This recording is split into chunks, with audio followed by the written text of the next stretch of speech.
Hi friends, നമുക്ക് എല്ലാവർക്കും അറിയുന്ന കാര്യമാണ്. PSCയുടെ ഭാഗത്തു നിന്ന് ഇന്റിമേഷൻ വന്നിട്ടുള്ള കാര്യമാണ്. മെയ് 2 2026 മെയ് 2 ഈ വർഷത്തെ ആദ്യത്തെ ഡിഗ്രി പ്രിലിംസ് നടക്കാനായിട്ട് പോവുകയാണ്. ഫസ്റ്റ് ഫേസ് നടക്കാനായിട്ട് പോവുകയാണ്. അപ്പൊ ഇനി നമുക്ക് ഒരു 40 ദിവസം നമുക്ക് കൂട്ടാം. ഈ ഒരു 40 ദിവസം പഠിച്ചാൽ ഡിഗ്രി പ്രിലിംസ് ക്രാക്ക് ചെയ്യാനായിട്ട് പറ്റുമോ? ഇപ്പോൾ നിങ്ങൾക്കറിയാലോ, ഈ ഒരു ഗ്രൂപ്പിൽ ഏറ്റവും കൂടുതലുള്ളത് LP UP ഫോക്കസ് ചെയ്യുന്ന അധ്യാപകരാണ്. അപ്പൊ അവര് കൂടുതൽ പേരും മെജോറിറ്റി ആളുകളും ഡെയിലി വേജസിനോ അതല്ലാന്നുണ്ടെങ്കിൽ CBSE സ്കൂളുകളിലോ പ്രൈവറ്റ് സ്കൂളുകളിലൊക്കെ ജോലിക്ക് പോകുന്നവരാണ്. അപ്പൊ അവരെ സംബന്ധിച്ച് ഇനി പഠിക്കാൻ മുന്നിലുള്ളത് ആകെ ഒരു മാസമാണ്. ഏപ്രിൽ മാത്രമാണ്. ആ സമയത്ത് സ്കൂൾ അവധിയാണ്. അപ്പൊ ആ ഒരു മാസം ഒന്ന് മെനക്കെട്ട് പഠിച്ചാല് ഡിഗ്രി പ്രിലിംസ് ക്രാക്ക് ചെയ്യാൻ പറ്റുമോ എന്നൊന്ന് രണ്ട് മെസ്സേജ് വന്നതിന്റെ അടിസ്ഥാനത്തിലാണ് ഞാൻ ഇങ്ങനെ ഒരു വീഡിയോ ചെയ്യാനായിട്ട് തീരുമാനിച്ചത്. അപ്പൊ തീർച്ചയായിട്ടും നമുക്ക് ഈ ഒരു 40 ദിവസം പഠിച്ചാൽ ഈ ഒരു ഡിഗ്രി പ്രിലിംസ് ക്രാക്ക് ചെയ്യാനായിട്ട് സാധിക്കും. തീർച്ചയാണത്. അപ്പോൾ അത് എന്തുകൊണ്ടാണ് അങ്ങനെ പറയുന്നതെന്ന് ചോദിച്ചാൽ, ഡിഗ്രി പ്രിലിംസിന്റെ സിലബസ് നിങ്ങൾ എടുത്തു വെച്ചൊന്ന് നോക്കുക. അപ്പൊ അത് വലിയൊരു സിലബസ് ആണ് അല്ലെ? കാണുമ്പോൾ തന്നെ നമുക്കൊരു വിഷമം തോന്നുന്ന തരത്തിലുള്ള സിലബസ് ആണ്. നിങ്ങൾ നോക്കേണ്ടത് അതിലെ കോർ ഏരിയാസ്, അതായത് ഇംഗ്ലീഷ്, മലയാളം, മാത്സ്, ഈ ഒരു ഭാഗത്താണ് മാർക്സിന്റെ ഈ 100 മാർക്കിന്റെ 50% ഡിസ്ട്രിബ്യൂഷനും വന്നിരിക്കുന്നത് ഈ ഒരു ഭാഗത്താണ്. ശ്രദ്ധിക്കുക, ഇംഗ്ലീഷിന് വേണ്ടിയിട്ട് 20 മാർക്സ്, മലയാളത്തിന് 10 marks, maths and mental ability 20 marks, അങ്ങനെ 50 മാർക്സ് ആണ് ഈ ഒരു കോർ ഏരിയ ആയിട്ട് ഡിഗ്രി പ്രിലിംസ് അല്ലെ ഡിഗ്രി എക്സാംസിനൊക്കെ അങ്ങനെ തന്നെയാണ്. ഇപ്പൊ ഇവിടെ ഒരു 50 മാർക്സ് നമുക്ക് കയ്യിലിരിക്കും. അപ്പൊ നമുക്ക് വേണ്ടത് ഇവിടെ ഒരു റാങ്ക് ലിസ്റ്റിൽ ഇടം പിടിക്കുക എന്നുള്ളതല്ല. പൊതുവേ നമ്മൾ എക്സാമിന് വേണ്ടി പ്രിപ്പയർ ചെയ്യുമ്പോൾ പ്രിലിംസും മെയിൻസും ഒന്നിച്ച് ഫോക്കസ് ചെയ്ത് തന്നെ വേണം എക്സാമിന് പ്രിപ്പയർ ചെയ്യാൻ വേണ്ടിയിട്ട്. ഇവിടെ പഠിക്കാൻ സമയമില്ല, അതായത് ആകെ ഒരു മാസമാണ് സമയമുള്ളത്. അപ്പൊ ആ ഒരു സമയത്തിനുള്ളിൽ എങ്ങനെ ക്രാക്ക് ചെയ്യാം എന്നുള്ള ചോദ്യത്തിനാണ് മറുപടി പറഞ്ഞു വരുന്നത്. അപ്പോൾ ഡിഗ്രി പ്രിലിംസ് എന്ന് പറയുമ്പോൾ പ്രിലിംസ് ജസ്റ്റ് നമുക്കൊന്ന് കടന്നു കിട്ടണം. മെയിൻസ് എക്സാം നമ്മൾ എഴുതാനായിട്ട് ക്വാളിഫൈഡ് ആവണം, അതാണ് ഉദ്ദേശം. അപ്പൊ അങ്ങനെ വരുമ്പോൾ നമ്മൾ ഏറ്റവും ഇമ്പോർട്ടൻസ് കൊടുത്ത് പഠിക്കേണ്ടത് ഇംഗ്ലീഷ്, മലയാളം, മാത്സ്, ഈ ഒരു ഏരിയക്കാണ്. അപ്പൊ ഈ ഒരു ഏരിയ എന്ന് പറയുമ്പോൾ 50 മാർക്സ് നമുക്ക് അവിടെ കിട്ടും.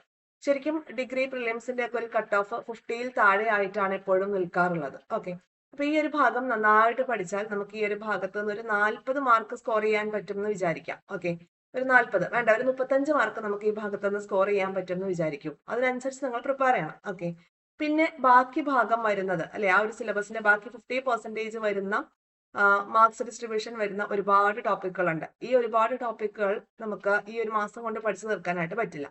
അപ്പൊ അവിടെയാണ് ഏറ്റവും റിപ്പീറ്റഡ് ആയിട്ട് ചോദിച്ചിട്ടുള്ള കാര്യങ്ങൾ മാത്രം ഫോക്കസ് ചെയ്ത് അത് മാത്രം പഠിച്ച് ഡിഗ്രി പ്രിലിംസ് ക്രാക്ക് ചെയ്യാനായിട്ടുള്ള ഒരു സ്മാർട്ട് വർക്ക് നമുക്ക് ചെയ്യാൻ പറ്റുന്നത്. അപ്പൊ അങ്ങനെ റിപ്പീറ്റ് ചെയ്ത് വരുന്ന ഒരു 20 ടോപ്പിക്കുകൾ ഞാൻ പരിചയപ്പെടുത്താം. അപ്പൊ അതിൽ ആദ്യത്തെ 10 ടോപ്പിക്ക് നോക്കുക. സിലബസിന്റെ ഓർഡറിലാണ് എഴുതിയിരിക്കുന്നത്.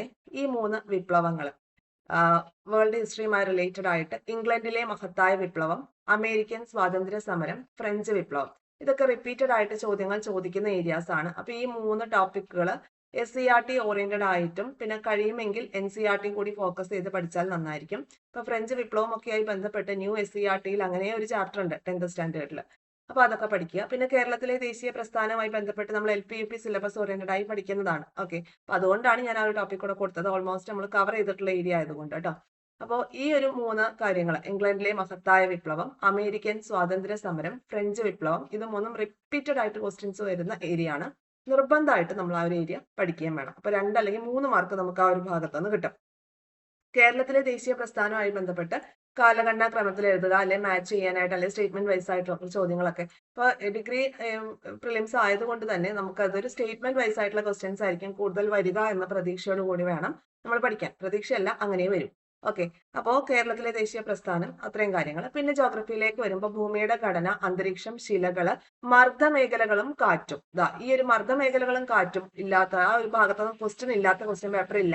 പിന്നെ അന്തരീക്ഷം, ഭൂമിയുടെ ഘടന, ആ ഒരു വിച്ഛിന്നതകളൊക്കെ വരുന്ന ഭാഗങ്ങളൊക്കെ പ്രത്യേകം നോട്ട് ചെയ്യുക. ശിലകളും നോക്കുക, അന്തരീക്ഷ പാളികളും ഒന്ന് നോക്കുക. അപ്പൊ ജോഗ്രഫി ഈ ഒരു 4 ഏരിയയിൽ നിന്ന് എന്തായാലും 2 മാർക്കെങ്കിലും നമുക്ക് കിട്ടും.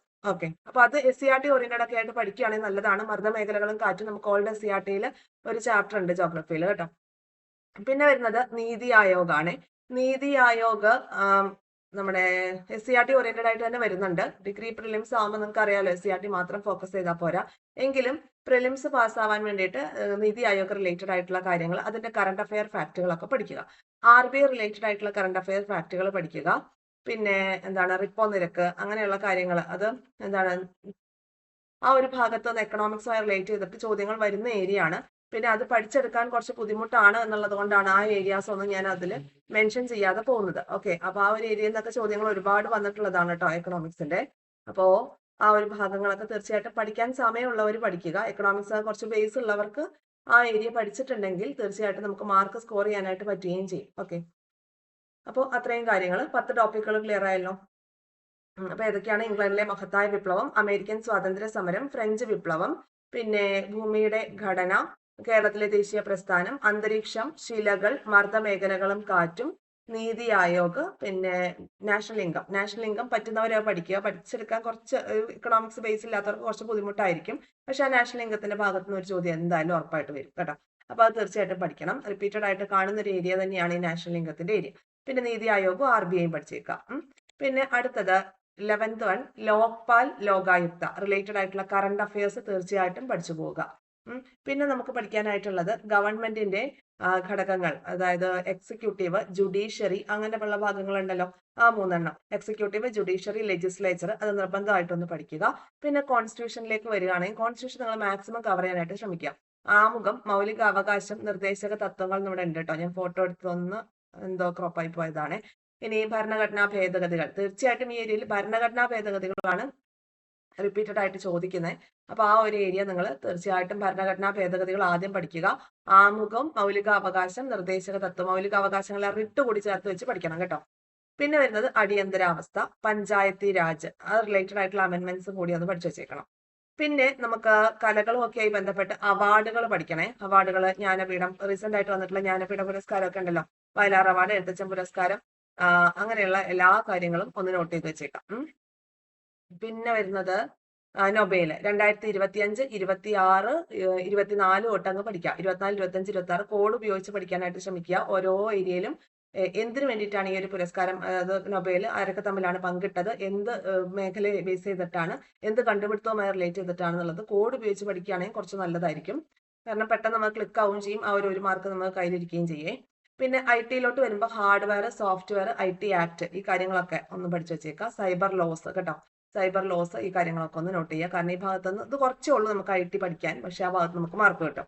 പിന്നെ ISRO റിലേറ്റഡ് ആയിട്ട് കറണ്ട് അഫെയർ ഓറിയന്റഡ് ആയിട്ട് തന്നെ പഠിക്കണം. പിന്നെ പൊതുജന ആരോഗ്യം, ബയോളജി ഓറിയന്റഡ് ആയിട്ട് മനുഷ്യ ശരീരവുമായി റിലേറ്റഡ് ആയിട്ടുള്ള കാര്യങ്ങൾ, പിന്നെ കുറച്ച് പദ്ധതികളും കാര്യങ്ങളൊക്കെ പൊതുജന ആരോഗ്യവുമായി റിലേറ്റ് ചെയ്ത് പഠിക്കാനുള്ളതും കൂടി ചേർത്ത് വെച്ച് പഠിക്കുകയാണെങ്കിൽ അപ്പൊ ഒരു 20 മാർക്കിന്റെ ഈ ഒരു ഏരിയ തന്നിരുന്നത് ഒരു 25 മാർക്കിന്റെ ചോദ്യങ്ങൾ ഷുവർ ആയിട്ട് നമ്മൾ പ്രതീക്ഷിക്കുന്ന ഏരിയ ആണ് ഇത്. റിപ്പീറ്റഡ് ആയിട്ട് ചോദിക്കുന്നതാണ്. ഇത് മാത്രമല്ല, ഇതിൽ കൂടുതലുണ്ട്. ഏറ്റവും പെട്ടെന്ന് പഠിച്ചെടുക്കാവുന്നതും പിന്നെ ഈ 1 മാസം കൊണ്ട് കവർ ചെയ്ത് എത്തിക്കാവുന്നതുമായിട്ടുള്ള കാര്യങ്ങളാണ് ഞാൻ തന്നിട്ടുള്ളത്. 20 ടോപ്പിക്കുകൾ. പിന്നെ വരുന്നത് ഇംഗ്ലീഷ്, മലയാളം, മാത്സ്. അപ്പൊ നോക്കിയേ, ഈ 20 മാർക്കിന്റെ ഏരിയയിൽ നിന്ന് നിങ്ങൾക്ക് ഒരു 15 മാർക്ക് കിട്ടുമെന്ന് വിചാരിക്കാം. 15 കിട്ടിയാൽ മതി, 15. പിന്നെ ഇവിടെ നിന്ന് ഒരു 35. അപ്പൊ എത്ര മാർക്കായി? 50 മാർക്കായില്ലേ? ധാരാളമാണ് പ്രിലിംസ്, ഡിഗ്രി പ്രിലിംസ് ക്രാക്ക് ചെയ്യാനായിട്ട്. ഓക്കെ, പിന്നെ ഇത്രയും നമ്മൾ പഠിക്കുന്നതാകുമ്പോൾ നമുക്ക് നമ്മുടെ അറിവിൽ നിന്ന് നമ്മൾ പഠിച്ചിട്ടുള്ളതുമായിട്ടുള്ള കാര്യത്തിൽ നമുക്ക് ഒരു 3-4 മാർക്ക് കൂടി സ്കോർ ചെയ്യാനായിട്ട് പറ്റും. പിന്നെ നെഗറ്റീവ്സ് ഒക്കെ മാക്സിമം അവോയ്ഡ് ചെയ്തിട്ട് നമുക്ക് അറിയാത്ത കാര്യങ്ങൾ സ്കിപ്പ് ചെയ്യാനുള്ള ഒരു മനോധൈര്യം കൂടി ഉണ്ട്, ഒരു പ്രസൻസ് ഓഫ് മൈൻഡ് കൂടി നമുക്ക് ആ ഒരു എക്സാം ഹാളിൽ ഉണ്ടെങ്കിൽ ഡിഗ്രി പ്രിലിംസ് ക്രാക്ക് ചെയ്യാൻ ഇത്രയും കാര്യങ്ങൾ ധാരാളമാണ്. അപ്പൊ ക്ലിയർ ആയി ഞാൻ പറഞ്ഞതെന്ന് വിശ്വസിക്കുന്നു. അപ്പൊ കൂടുതൽ നിങ്ങൾ ഇമ്പോർട്ടൻസ് കൊടുത്ത് പഠിക്കേണ്ടത് English, Malayalam, maths, PYQ oriented ആയിട്ട് പഠിക്കുക. ഡിഗ്രി പ്രിലിംസിന്റെ ക്വസ്റ്റ്യൻ പേപ്പറിലൊക്കെ വന്നിട്ടുള്ള മാത്സിന്റെ ഏരിയാസ് ഒക്കെ ഒന്ന് സോൾവ് ചെയ്ത് പഠിക്കുക. നോക്കി പഠിക്കാതെ സോൾവ് ചെയ്ത് തന്നെ പഠിക്കുക. പിന്നെ ഇംഗ്ലീഷ്, മലയാളം ഒക്കെ ഒന്ന് ഫോക്കസ് ചെയ്ത് പഠിക്കുക. ഇത്രയും കാര്യങ്ങൾ, പ്രത്യേകിച്ച് ഈ മഹത്തായ വിപ്ലവം, ഇംഗ്ലണ്ടിലെ മഹത്തായ വിപ്ലവം, അമേരിക്കൻ സ്വാതന്ത്ര്യ സമരം, ഫ്രഞ്ച് വിപ്ലവത്തിന്റെ ICRT ചാപ്റ്റർ ഒക്കെ നിർബന്ധമായിട്ടും പഠിക്കണം. അന്തരീക്ഷവുമായി റിലേറ്റഡ് ആയിട്ട് NCERT-ലെ ചാപ്റ്റർ ഉണ്ട് +1-ൽ, അതുകൂടി പഠിക്കുക. ഓക്കെ അല്ലേ? പിന്നെ മർദ്ദ മേഖലകളും കാറ്റുമായി റിലേറ്റ് ചെയ്തിട്ട് നമ്മുടെ SCERT-ൽ തന്നെ ഡീറ്റെയിൽ ആയിട്ട് പറയുന്നുണ്ട്, അതൊക്കെ പഠിക്കുക. ഓക്കെ, അപ്പൊ ഇത്രയും കാര്യങ്ങൾ പഠിച്ചാൽ തന്നെ നമുക്ക് ഡിഗ്രി പ്രിലിംസ് ക്രാക്ക് ചെയ്യാൻ പറ്റും. ഞാൻ ഈ തന്നിട്ടുള്ള സിലബസ് എന്ന് പറയുന്നത് നമ്മുടെ ഡിഗ്രി പ്രിലിംസിനെ ഏറ്റവും പരമാവധി ഷോർട്ടാക്കി എങ്ങനെ ഡിഗ്രി പ്രിലിംസ് ക്രാക്ക് ചെയ്യാം എന്നുള്ള ലെവലിലേക്ക് പറ്റ ഷോർട്ടാക്കി കൊണ്ടുവന്നിരിക്കുകയാണ്. ഇതിൽ നിന്ന് പിന്നെ നിങ്ങളൊരു സോർട്ട് ചെയ്ത് എടുത്ത് വെക്കരുത് ടോപ്പിക്സ്. മീൻസ് മാക്സിമം സോർട്ട് ചെയ്തിട്ട് എടുത്തു വെച്ചിരിക്കുന്ന കാര്യങ്ങളാണ് ഇത്. ഇത്രയും കാര്യങ്ങൾ തറോ ആയിട്ട് പഠിക്കുകയാണെങ്കിൽ തീർച്ചയായിട്ടും നിങ്ങൾക്ക് ഡിഗ്രി പ്രിലിംസ് ക്രാക്ക് ചെയ്യാനായിട്ട് പറ്റും. അപ്പൊ ഇത്രയും കാര്യങ്ങളാണ് പറയാനുള്ളത്. ഈ 30 ഡേയ്സ് അപ്പൊ നിങ്ങളൊന്ന് പ്ലാൻ ചെയ്തിട്ട് പഠിക്കുക. ഇനി നിങ്ങൾക്ക് ആ ഒരു പ്ലാനിങ് വേണമെന്നുണ്ടെങ്കിൽ തീർച്ചയായിട്ടും കമന്റ് ബോക്സിൽ പറയുക. ആ ഒരു 30 ഡേയ്സ് ടൈമിന് എങ്ങനെ നമുക്ക് ഇതൊന്ന് പഠിച്ചെടുക്കാനായിട്ട് ഒരു സ്റ്റഡി പ്ലാൻ പോലെ സെറ്റ് ചെയ്യാം എന്ന് വേണമെന്നുണ്ടെങ്കിൽ കമന്റ് ബോക്സിൽ പറയുക. അതുകൂടി നമുക്ക് ചെയ്യാം. അപ്പൊ ആ ഒരു സ്റ്റഡി പ്ലാൻ അനുസരിച്ച് നിങ്ങൾ അങ്ങ് ഫോളോ ചെയ്യുകയാണെങ്കിൽ ഒറ്റയടിക്ക് ഞാൻ ആ 40 ഡേയ്സ് സ്റ്റഡി പ്ലാൻ നിങ്ങൾക്ക് വേണമെങ്കിൽ തരാം. അപ്പൊ അതനുസരിച്ച് നിങ്ങൾക്ക് പഠിക്കുകയാണെങ്കിൽ തീർച്ചയായിട്ടും സ്കോർ ചെയ്യാനായിട്ട് പറ്റും. പിന്നെ ഒരു ആത്മവിശ്വാസം നമുക്ക് എപ്പോഴും വേണം.